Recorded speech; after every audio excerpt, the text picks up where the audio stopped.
여기는 제가 지금 홍대에서 운영하고 있는 파티룸입니다. 한번 저의 파티룸을 쭉 보시고 같이 영상을 시청해 볼까요? 여기는 제가 지금 홍대에서 운영하고 있는 파티룸이고요.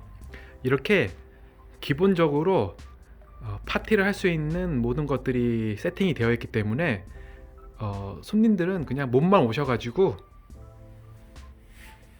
파티를 즐기시면 됩니다. 음식은 배달 시켜서 드시면 되고요. 이렇게 기본적으로 모든 파티룸들이 파티를 할 수 있게끔 세팅이 되어 있기 때문에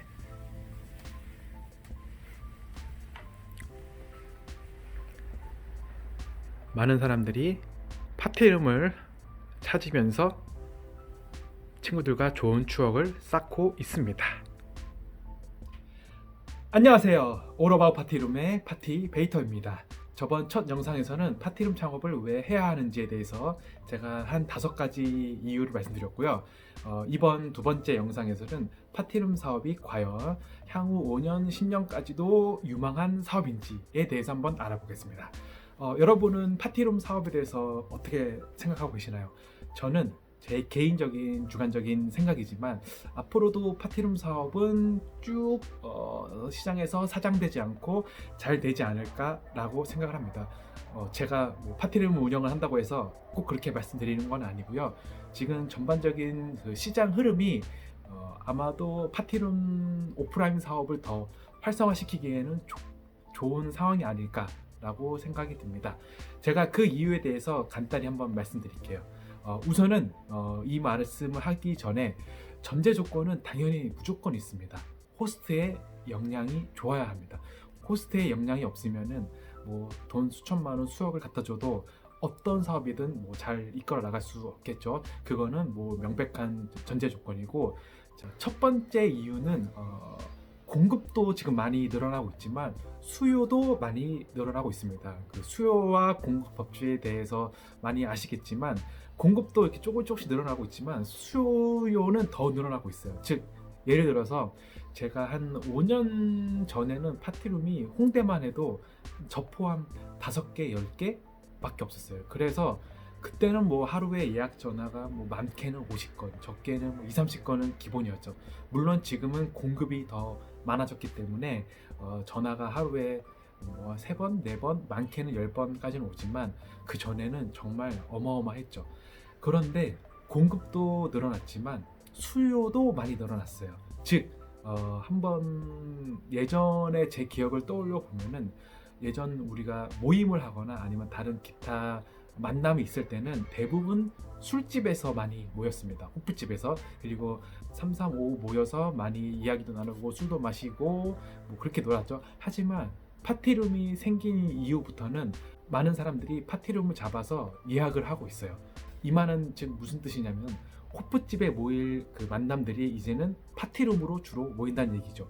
왜냐? 파티룸은 가격도 그렇게 비싸지도 않고 많은 인원이 모여서 적은 금액으로 놀 수 있는 공간이기 때문입니다. 그리고 자기가 먹고 싶은 안주도 직접 배달하거나 만들어서 먹을 수도 있고, 그리고 술도 자유자재로 먹을 수 있기 때문에 파티룸 수요가 많이 늘어났죠. 하지만 수요도 많이 늘어났지만 공급도 많이 늘어났기 때문에 지금 스페이스 클라우드 플랫폼에 있는 파티룸만 해도 제 생각에는 200개, 300개는 얼추 그냥 넘는 것 같습니다. 제가 했을 때는 진짜 10개도 없었거든요. 그래서 물론 그때는 예약이 잘 돼서 어느 정도 수입도 거뒀지만 지금은 호스트의 역량이 떨어지거나 서비스 마인드 장착이 되어 있지 않으면은 많이 실패하는 사람도 있습니다. 그래서 호스트의 역량은 무조건 전제 조건이고 수요가 그만큼 늘어나고 있다.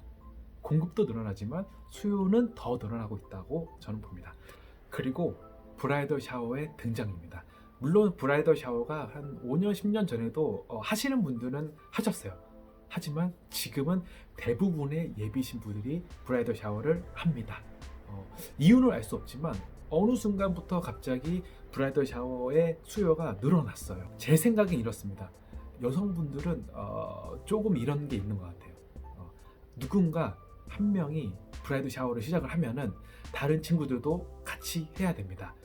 예를 들어 볼게요. 만약에 제가 다른 친구를 위해서 브라이더 샤워 파티를 진행했습니다. 그런데 친구들이 나한테 안 해준다.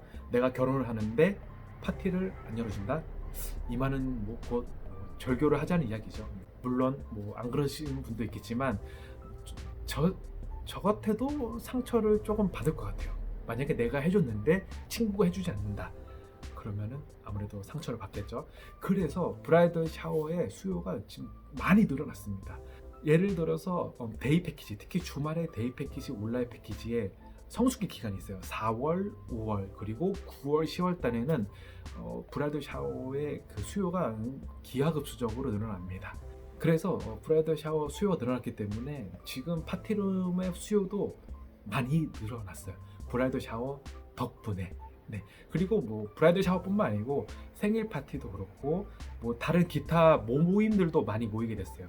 뭐 예를 들어서 인형 모임도 있고 뭐 다른 기타 동호회 모임도 있고 영화를 시청하는 모임도 있고 기타 등등의 모임이 예를 들어서 예전에는 다른 곳에서 모였다면 지금은 파티룸에 모여서 같이 시간을 나누고 추억도 쌓고 그런 모임이 많아졌습니다. 그래서 많은 수요가 있습니다.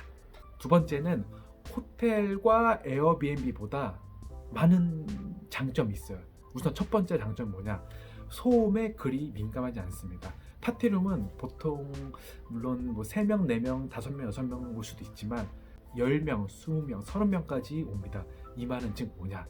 밤에, 특히 새벽에 한 번 떠들기 시작하면은 감당할 수 없을 정도로 소음이 크게 발생해요. 특히 술을 마셨기 때문에 소음이 더 커집니다. 자, 예를 들어 볼게요. 호텔이나 에어비앤비는 소음에 조금 민감해요. 왜냐?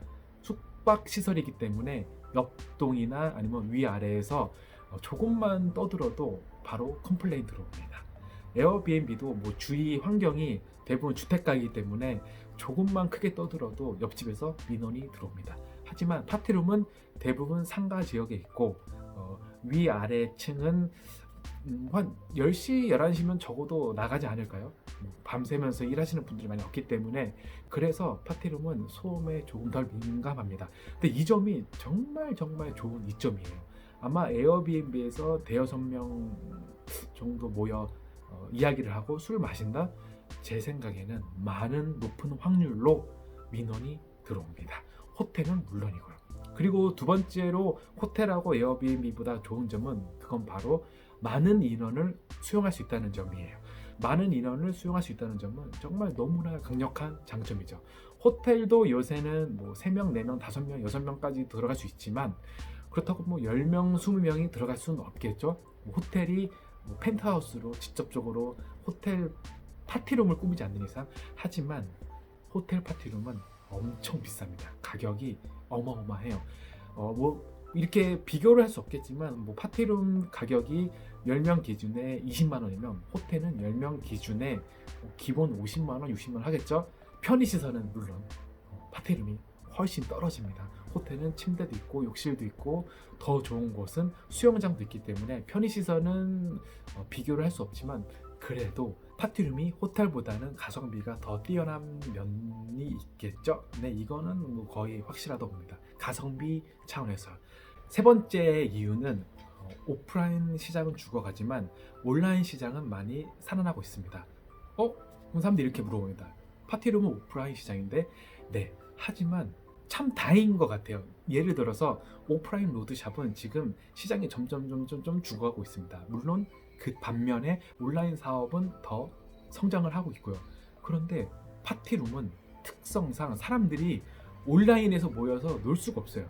오프라인으로 무조건 모여야 합니다. 생일 파티를 하는데 설마 카카오톡 채팅으로 사람들이 파티를 할까요? 아니요, 그렇지 않아요. 무조건 어딘가 모여서 생일 파티를 합니다. 예를 들어서 뭐 술집에 갈 수도 있고요, 뭐 스튜디오를 빌려서 할 수도 있고, 호텔에 갈 수도 있고, 저희처럼 파티룸에 모여서 할 수도 있습니다. 이 말은 즉 온라인 시장이 커지면서 오프라인은 죽어가고 있지만 파티룸은 오프라인에도 불구하고 더 수요가 늘어난다는 점이에요. 지금 시대의 흐름이 온라인 시장이 더 커지고 있습니다. 물론 10년 전, 20년 전에 비해 지금 거의 뭐 1000배, 2000배 가량 더 많이 성장하고 있다고 해요. 반면 오프라인은 점점 5%, 10%씩 줄고 있습니다. 그런데 파티룸은 오프라인 사업임에도 불구하고 성향상 사람들이 파티는 모여서 해야 된다는 거, 브라이덜 샤워도 모여서 해야 되고, 생일 파티도 모여서 해야 되고, 송년회도 모여서 해야 되고, 기타 다른 동호회 모임도 모여서 해야 됩니다. 그래서 파티룸이 다른 오프라인 사업에 비해 시장에서 사장되지 않고 더 성장할 수 있다고 봅니다. 자, 제가 계속 말하지만 전제 조건은 분명하게 있어요. 전제 조건은 호스트의 역량이 무조건 좋아야 한다는 거. 호스트의 역량이 떨어져 있거나 아니면 서비스 마인드가 여기 마음속에 장착이 되어 있지 않으면은 파티룸 사업은 조금 힘듭니다. 제가 전에도 말씀드렸다시피 파티룸은 청소업하고 서비스업이에요. 예, 그렇기 때문에 서비스 마인드가 정말 중요합니다. 제가 나중에 서비스 마인드에 대해서도 말씀을 드릴 예정이니까 앞으로도 구독과 좋아요는 꼭 한번 눌러주시고, 이번 영상은 파티룸 사업이 앞으로도 유망할 것인지에 대해서 알아봤고요. 제 개인적인 의견으로는 앞으로도 더 유망할 것이다. 시장에서 사장되지 않을 거라고 봅니다. 간단히 정리하자면 첫 번째가 공급도 늘어나지만 수요도 더 늘어나고 있다. 두 번째는 호텔 에어비앤비보다 더 큰 장점이 있다. 세 번째는 오프라인 사업이 좀 많이 죽어가는 상황임에도 불구하고 파티룸은 모여서 놀아야 하기 때문에 이 때문에 앞으로도 수요가 더 있을 거라고 제가 판단됩니다. 자, 이렇게 해서 두 번째 영상을 마치겠고요. 앞으로도 더 좋은 정보와 영상을 찍기 위해서 더 노력하는 파티베이터가 되겠습니다. 구독과 좋아요 한 번씩 꼭 눌러주시고, 궁금하신 점 있으시면 꼭 댓글로 남겨주세요. 제가 아는 선에서 최대한 성심성의껏 댓글을 남겨드리겠습니다. 그럼 긴 영상 시청해주셔서 감사하고요. 앞으로 더 좋은 영상으로 뵙겠습니다. 감사합니다.